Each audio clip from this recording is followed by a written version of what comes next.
So, I wanted to go over some common temperature and pressure sensors.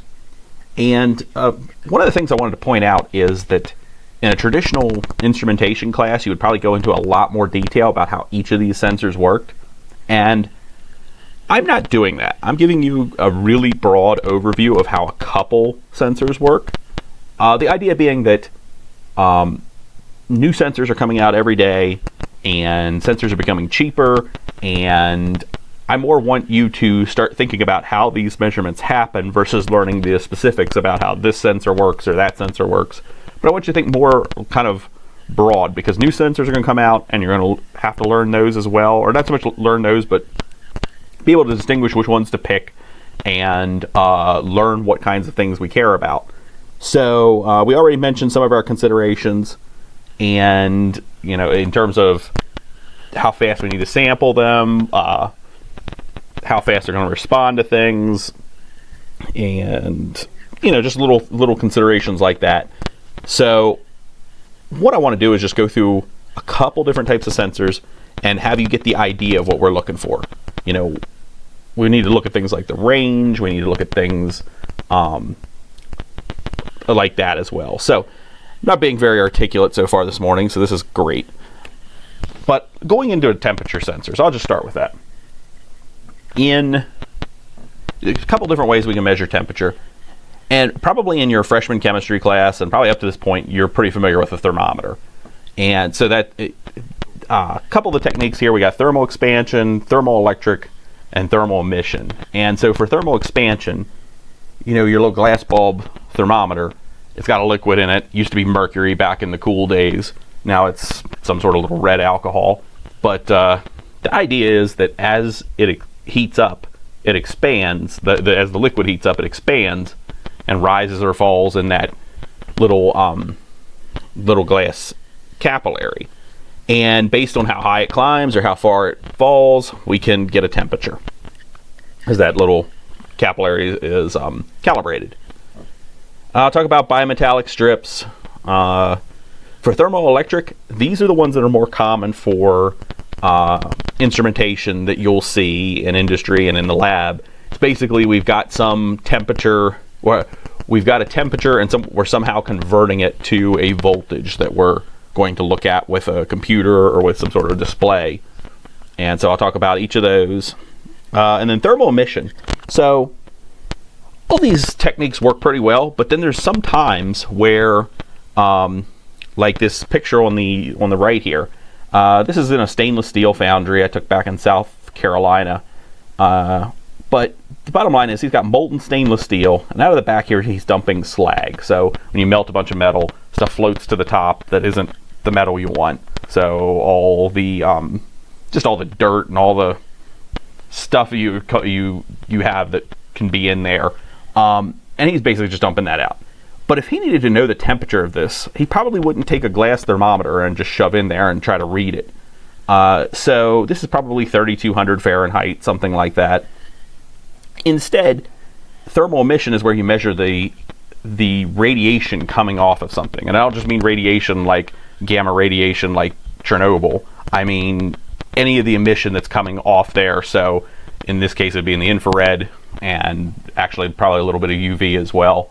But based on what's coming off of there, you can figure out the temperature. So that's what optical pyrometers do. So I'll talk more about that later. Okay, so one of the, I didn't put a slide in here for a glass thermometer because I think you guys all know what that is.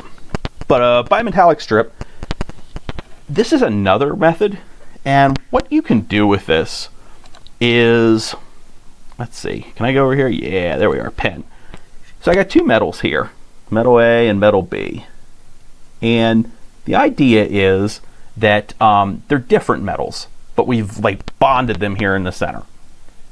And because they're different metals, they have different coefficients of thermal expansion. And why that's important is maybe we bonded them and they're in this nice straight line here. But then as we heat this, maybe metal A has a bigger coefficient of thermal expansion, so it expands farther and bends B downward because it's just not, it doesn't expand as fast. And so you gotta have real good bonding between them and all that. But The idea being that this metal strip bends back and forth depending on the temperature. Why this is important is a really oversimplified view. Suppose we have our switch here to turn on our air conditioner, and maybe a switch up here somewhere to turn on a heater. And it's not quite this simple, but the idea being that as this metal moves, we can attach it to some sort of linkage that turns on the air conditioner or turns on the furnace. And so it's a really kind of a foolproof way. We're not really using any electricity here, and it's just this strip bending back and forth that's basically acting as our control loop. And so different things, sometimes there's a linkage with a spring and that's controlling things. Sometimes, like back in the old days, we had these, like I say, back in the cool days with mercury. Since mercury is conductive and it's a liquid, it would slide back and forth in this little glass tube and either connect the circuit or disconnect it, where the liquid was acting as part of the circuit there. So you'd have your wire coming into this little tube, and this lump of mercury, depending on how this linkage was oriented, maybe it goes over here and closes the circuit, or maybe it goes over here and opens the circuit. And so it's a real nice thing to do. It was a real neat way to do it. Obviously, mercury's fallen out of favor, but this was really common for things like, first off, it was in your thermostats. It was also in things like, used to be in the trunks of cars, so that when you opened the trunk of the car, a light would pop on so you could see what you were doing. And this became a real big concern for junkyards, because at the end of your car's life, it goes to the junkyard and gets crushed, and that little tiny drop of mercury comes out. And maybe not a big deal with just one or two, but by the time you're a junkyard and you're processing thousands of cars, suddenly there's a whole bunch of mercury that's just kind of leaking out wherever. And so now that's not as common. In fact, it's probably outlawed. I don't even know. But I don't think I've seen a car with a mercury bulb in it for a long time. So, but older cars had that, and so, but it's just another way to make a switch. So I just threw that out there just because little history. Anyway, back to sensors. Thermocouples. This is just one method of electrical thermal detection. And so a couple things happen here. Thermocouples rely on this thing called the Seebeck effect. And what that is if I have two pieces of metal, and I'm making these up, maybe this is copper and tin. SN is tin, right? Anyway, SN is going to be our metal. I think it's tin. If we weld these together at the point, because these metals are different, there's this thing called the Seebeck effect that says that these two different metals will generate a tiny voltage between them at this end. And what's important about that is this voltage scales linearly with temperature. So maybe we got a voltage, a temperature. So basically, as this voltage changes, well, as far as the sensor is concerned, it would be voltage and temperature. So like, as far as the sensor is concerned, at some temperature, we're getting some voltage out. And then as far as your instrumentation is concerned, we read that voltage and correspond that to some temperature. And so that's basically one way to handle measuring temperature, is basically because of the Seebeck effect. Now, a couple things with this. In a traditional instrumentation class, this would be where we would dive into all the different types of thermocouples. The most common, they're normally specified by letters, and in the United States, J and K, actually everywhere, J and K are probably the most common because they're cheap metals. I forget what they are off the top of my head. You can always look up thermocouple chart. So if you go get some piece of equipment that says it has a type S thermocouple, you can look up what that is. But bottom line is, or you open up and you're not sure what type it is, the wires are all color coded, so that if it's these two wires, that's what thermocouple it is. But these two are cheap. They have pretty wide range. I want to say they're like negative 100, excuse me, negative 100 C to 1200 C or something like that. I don't know. I don't remember exactly. So, but nice wide range here. variety of atmospheres, and so on. So they're pretty common. That's what we have in all of our labs. But more expensive ones are like S and T, and they're like platinum and like platinum rhodium. I think it's RH. Two different alloys. So one's platinum and one's this platinum and rhodium. Real precise, but obviously really expensive, and so you won't find many of those around. Anyway, bottom line is there's all these different types of thermocouples, and they all have ranges that are acceptable for them, and they also all have different requirements. So if you're doing this in a vacuum, you may need to use a certain type of thermocouple. If you're doing this in a nitrogen gas environment, you may need something a little different. Nitrogen's not too bad, but if you need it in like a chlorine gas environment, obviously you're going to thermocouple that doesn't react with chlorine. So so you'll have to look at, you know, your application and what thermocouple is best for you. Another thing is, when we specify these ranges for thermocouples, don't stray outside of there, because what I mean by that is maybe this is our temperature and our or let's do it this way, this is our voltage, this is our temperature, and maybe we've specified this region here. As far as the physics go for this thermocouple, that's the only place you want to use it. You don't want to extrapolate out somewhere out here, because outside of this specified range, we don't really know what it does. It's probably not linear. So when they specify a range, that's where it's linear. You don't want to go outside of that.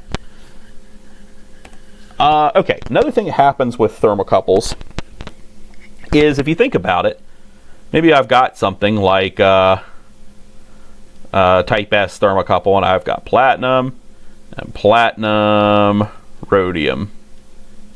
And hey, we got two dissimilar metals. Perfect. We got our thermocouple. That's great.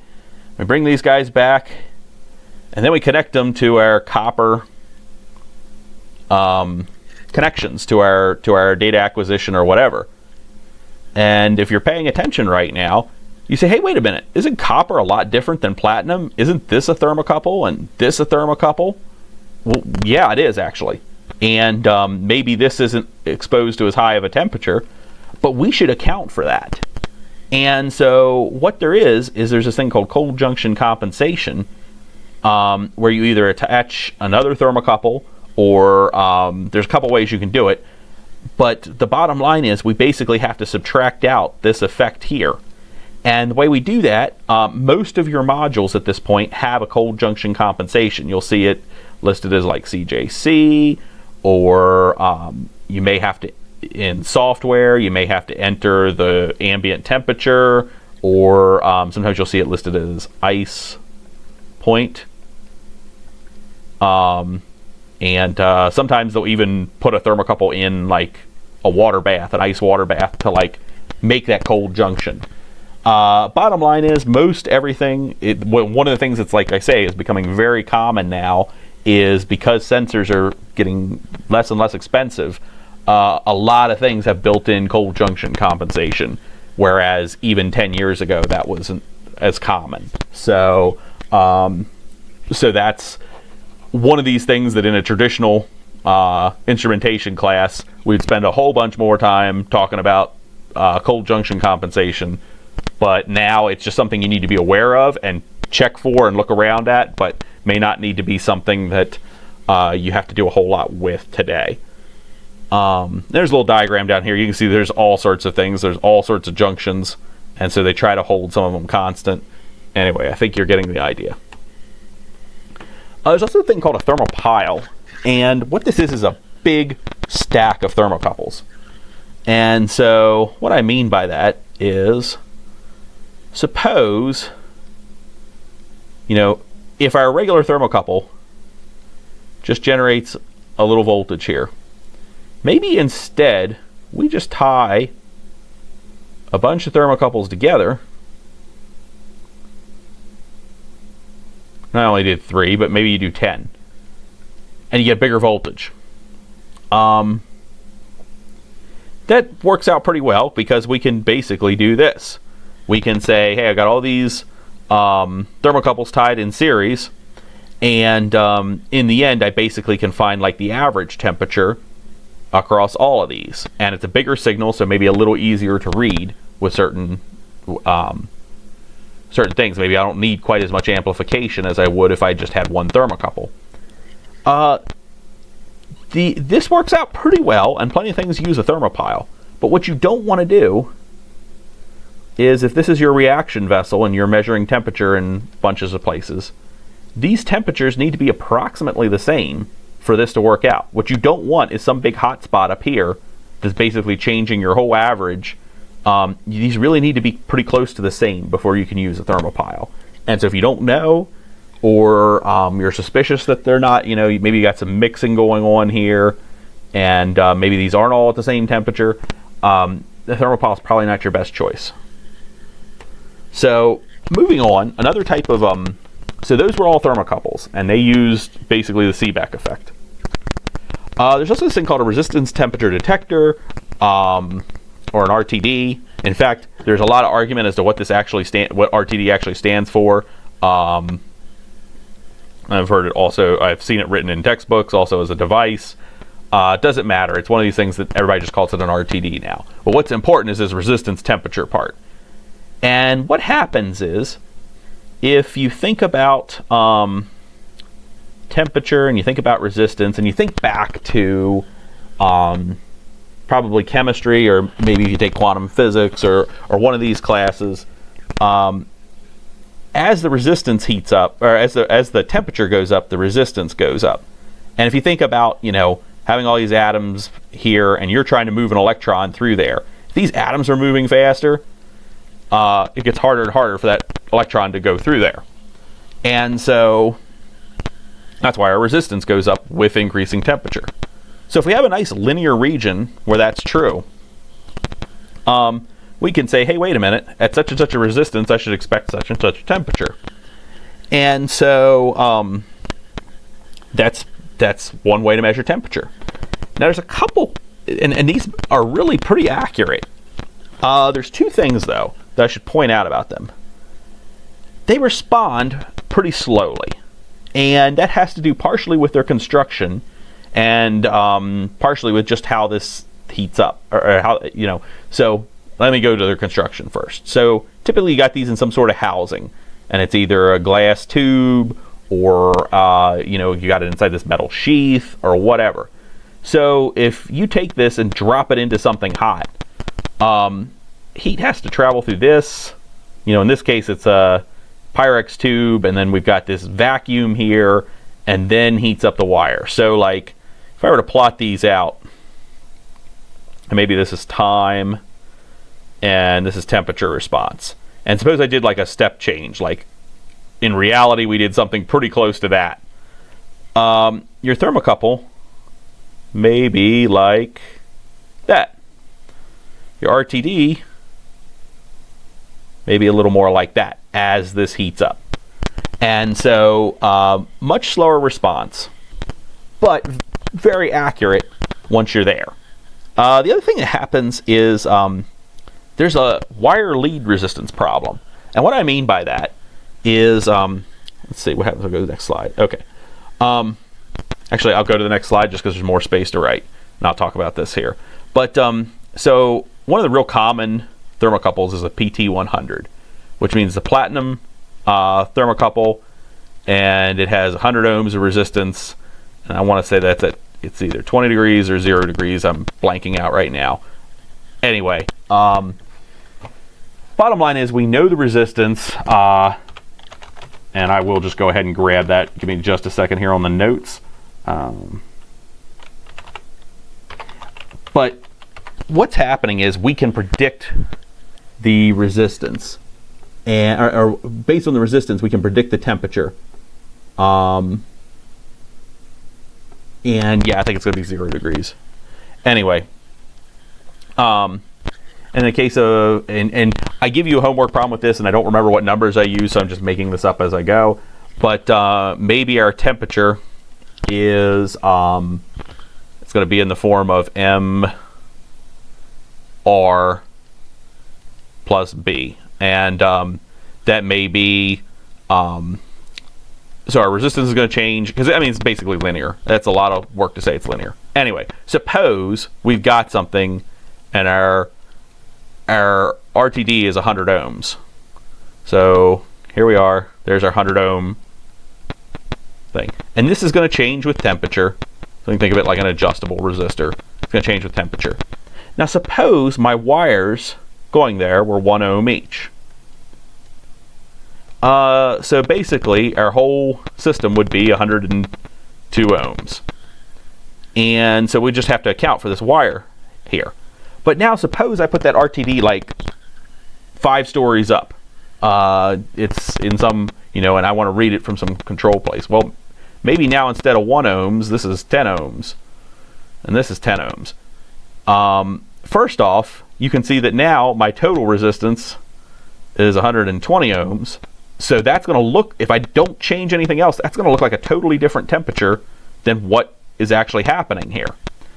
Whereas this one, yeah, it's a little bit different. But basically, the longer the wires are, the more likely that's going to, affect your resistance measurement. Also, consider these wires are experiencing the same thing. So if I've got these running outside and they're sitting in direct sunlight, their resistance is going to change with temperature. So you get all sorts of problems having these long wires. Thankfully, as it turns out, because of advances in wireless technology, I can have my RTD go to some sort of wireless module and broadcast the signal. And so I can keep really short leads still.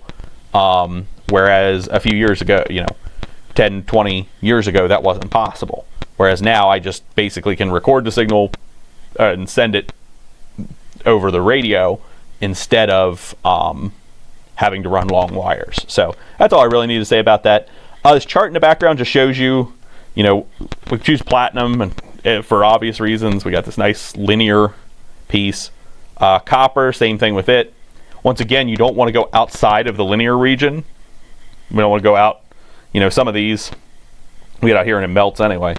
Obviously nickel is a poor choice because it's not very linear. So that's why we don't run across nickel RTDs. There's also a thing called a thermistor. And it's very similar to an RTD in terms of all the stuff we've talked about, except instead of a metal heating up, it's a semiconductor that changes resistance with temperature. And so what's really neat about this is it gets rid of a lot of the problems with RTDs. First off, the thermistor has much higher resistance. So maybe instead of 100 ohms like we had with our PT100, maybe this is like 10 kilo ohms. Now suddenly, even if I had 100 ohms of resistance here, it's such a small fraction of this that our lead resistance becomes less significant. And because the way semiconductors work, much faster response times.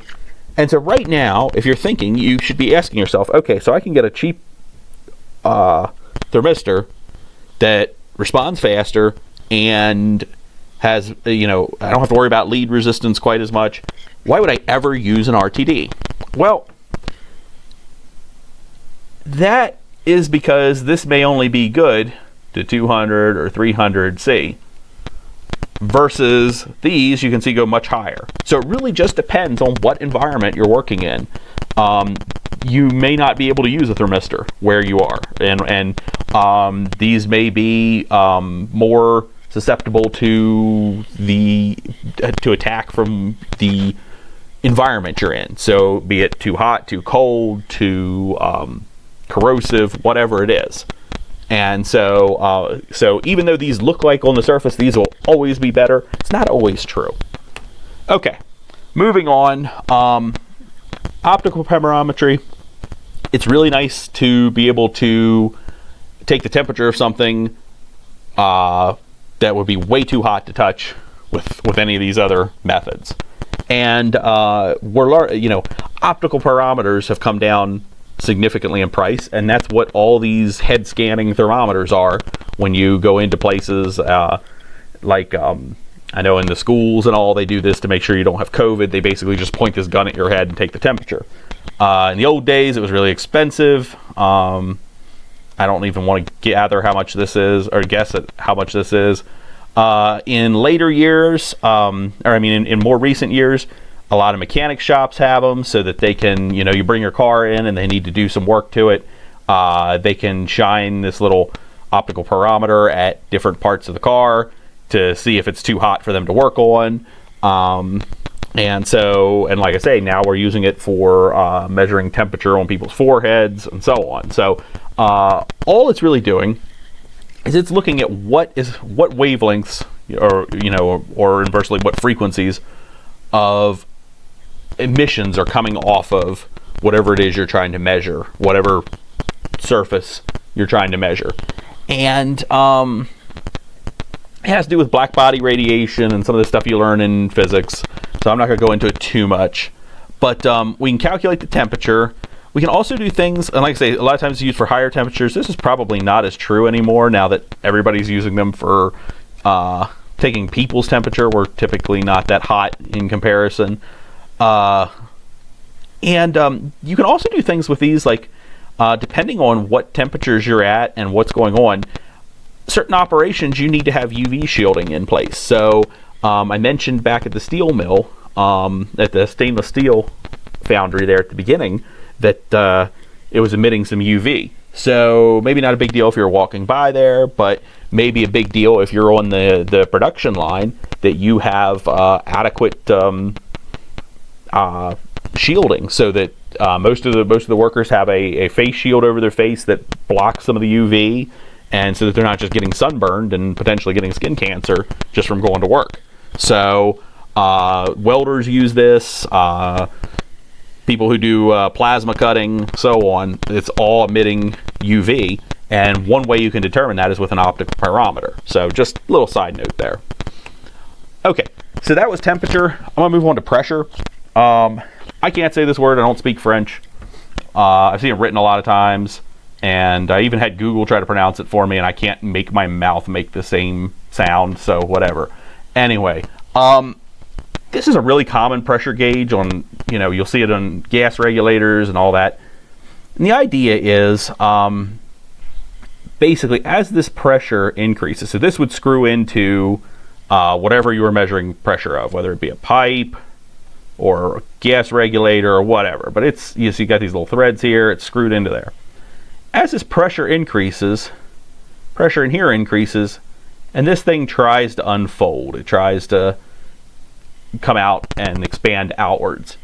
And so in this little cutaway, you can see there's a little linkage there, and that's tied to the needle. So as it expands out, the needle moves, and you can read the pressure from that. So it's really common. Normally when we have class, I pass around one of these. I tried to make a video of it. It didn't look real great, so I didn't subject you to it, but it does exist, and you'll run into these for sure. But there's lots of other ways you can measure pressure, such as these piezoelectric transducers. And the way they work is, you have some substance in here, and as you apply pressure to it, just the way a piezoelectric effect works is, as you apply pressure, it generates a small voltage. And barium titanate's a real common one. Quartz will do it. A couple things will do it. If you ever see the little kids' sneakers that light up, sometimes those have a piezoelectric pressure transducer in there that's generating the little voltage. There's more to it than that, but basically that's one method of triggering those, is to have this little piezoelectric in there. So when they step down, it squishes, applies a pressure, generates a little tiny voltage, lights the LEDs, and their shoes light up. So there's other methods, but that's the easiest one. That way they don't have to have a battery in their shoe. Another way you can measure pressure is, there's a thing called a strain gauge, and I'm going to draw a really awful one. Something like this, and basically as this thing flexes, the resistance on it changes, and so as the resistance changes, or the resistance changes with response to strain in this little metal wire. And so you can use this for measuring strain on something, but also you can put like a little diaphragm down and put a strain gauge on top of it, such that when this pressure pushes against here or changes, it changes the strain, and you can measure that little pressure difference. I should mention, for both the RTDs in the last section and the strain gauges here, anytime we're measuring a small resistance, if you remember way back when we were talking about common instrumentation circuits, there was a thing called a Wheatstone bridge. I'm going to draw one out here. This is like our supply voltage. Okay, and we're measuring voltage here. Make this one our sensor. So this would be either an RTD, strain gauge, all sorts of things. Anything that's got it, anything where you're measuring a resistance. As it turns out, it's a little bit hard to measure resistance, but we can detect a really small voltage change. So what we can do is we can build this little network where we know what, and they may not all be the same, but we know what all these resistors are. As this one changes, this voltage changes. And so what we can do is we can plot out, or make a table of voltage and say temperature if it was an RTD, and be like at such a voltage we get this temperature, at such a voltage we get this temperature, and so on, and we end up with this nice curve where we can correspond whatever voltage we measure to some temperature.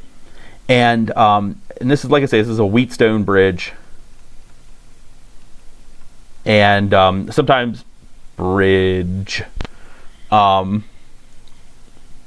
sometimes this will, you'll suppose you're looking at instrumentation equipment, you'll find something that's like, it'll give you all these specifications, and at some point it'll say something like bridge resistance, and it's having to do with this Wheatstone bridge, so that you can measure RTD or strain or whatever.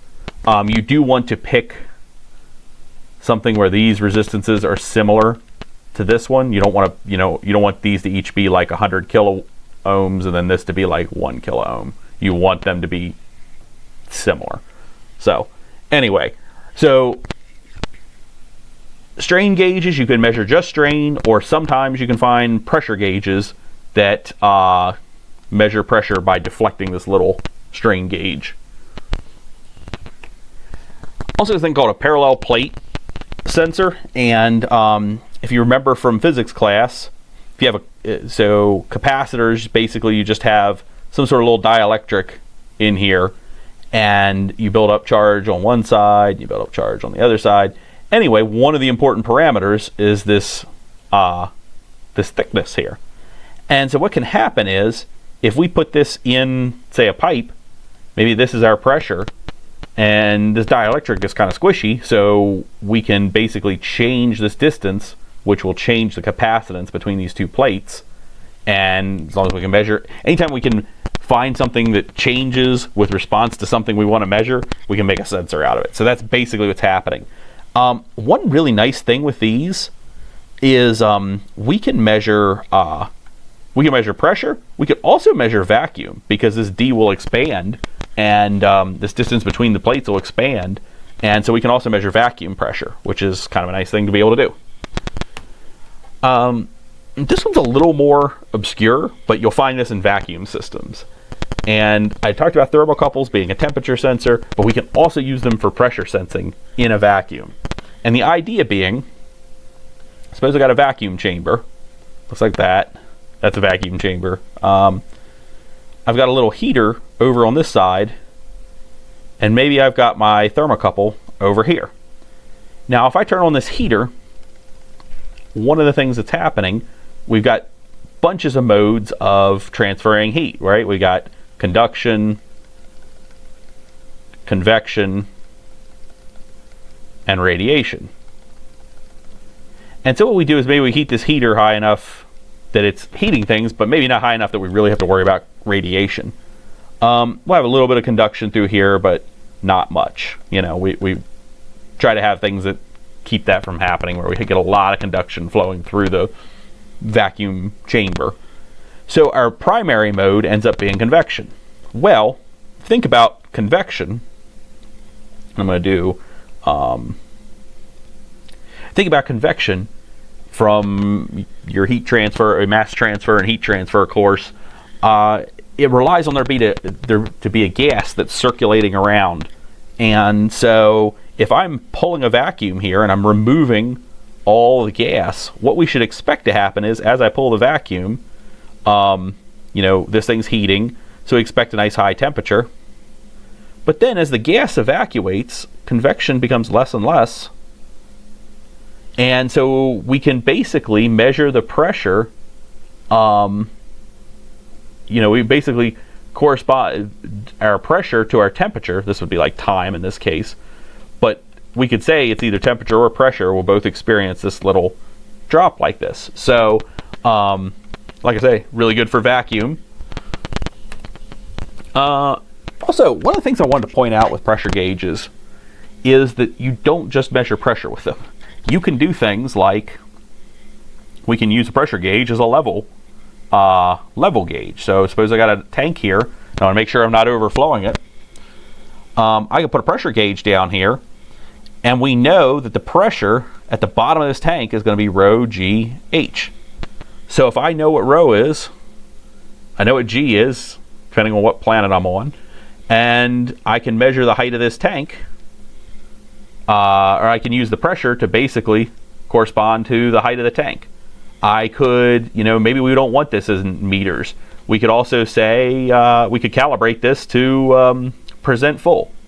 So maybe instead of height, we say this is 100% at this pressure and 40% at this pressure, and whatever.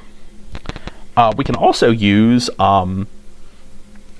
pressure gauge as a flow meter. So maybe we're measuring pressure, and we got some pipe here, and in that pipe we've got what's known as an orifice plate. And so from your fluids class you learned about Bernoulli's equations, and so if I can measure this pressure drop, and I know the radius of this critical orifice here, I'll say radius of critical orifice. If I know this radius and I know this pressure drop, I can figure out what the flow rate is through there. So it's one way to measure flow. You can also do it as a proximity sensor. So maybe like you've got some assembly line, and when a part moves over a certain area, the pressure changes and says, hey, wait, there's something there. So there's lots of ways we can use pressure gauges. All right, still rolling on here. The biggest thing that you're going to do when you're going to do this in the lab is you need to calibrate these devices.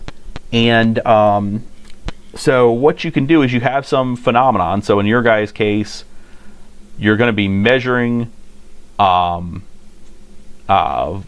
voltage and calibrating that to a temperature so that we get some sort of line here. And the idea being, in software, particularly in software, you can say, I've read in this voltage, so to be like, this line will have some equation that's like, plus B. And that's why I had you build the sub-VI like this and everything. But, maybe you go and you get all these measurements, you find a best fit line, and you say, well, it's not a best fit line. Anyway, you find some best fit line, and you say, now I can, I read from my sensor some voltage, I go to my best fit line, and that's the temperature for that reading. And so that's basically what you're doing with this calibration table. And I write all that out, but whatever. Now, for those of you in unit ops, I just want to point this out. If you're doing the heat exchanger, don't lie to me and talk to me about how you think thermocouples are not accurate. They're pretty good. You can see I took a bunch of data points for both the hot and the cold, came up with my equations, and I'll talk more about R squared in a couple weeks, but basically they're pretty linear, and so for you, when you're doing your presentation and all, know that that's the case. And so these are the types of things that you may need to do at some point. So you've got some piece of equipment and things aren't working out. Somebody's like, oh, well, maybe it's the thermocouples are bad or whatever. and you may need to go check the calibration here, and so you may, or recalibrate it or whatever, or have somebody recalibrate it, and you would make another one of these charts. So there's that. Gas cylinder safety, I'll just real quick go over this, but I cover this in Unit Ops Lab. So the biggest thing, if you need to move a gas cylinder, you need to talk to me about it, unless you've already been trained to do that. That's kind of a major deal at the university. But you should never be transporting them without the cap in place.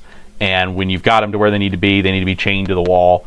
And I think in Unit Ops Lab I show you how to do all this part. So I'm gonna talk about that in another class. I'll probably take the slide out for next year. But anyway, that's basically what I got. I stole all my stuff from all these places, and there you go.